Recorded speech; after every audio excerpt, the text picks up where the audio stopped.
Fantatrao ve ny atao hoe expressionisme? Miverina ty amin'ny taonjato faharoapolo isika. Manoloana ny azakazako ny tao zava-baventy no tambesara ny tahotra ny rivotra iainana ary mitika anatiny tsy fahazonaina. Nivoaka ary ty hosodoko ty.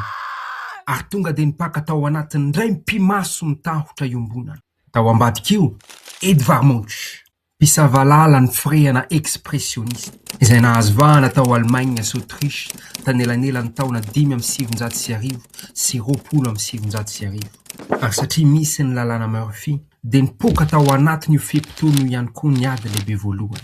Izay famborahana tahotra sy fanaintainan'izay no fototry ny firehana expressioniste. Fataridresak'izay, amoaboasantsika ny literatiora afrikana. Satria tany be mbola miady amin'ny fahafahana maneho hevitra malalaka sy mitolona manoloana ny fanaparam-pahefany Afrika, ainga novetsony Léopold Sédar Senghor ary mbola kaloiny Gaël Faye. Efa teo ry Ralo, ry Dox, ry Gigi Rabearvelo, tsy zoviana ny tarika mahaleo izay niforona tao anatin'ny tolony roa amin'ny fitopolo. Raha ny lafin'ny teknika no jerena, de matetika mitafiendrika klasika sy symboliste zany akamaroany ny asa soratra ireo mpanakanto ireo.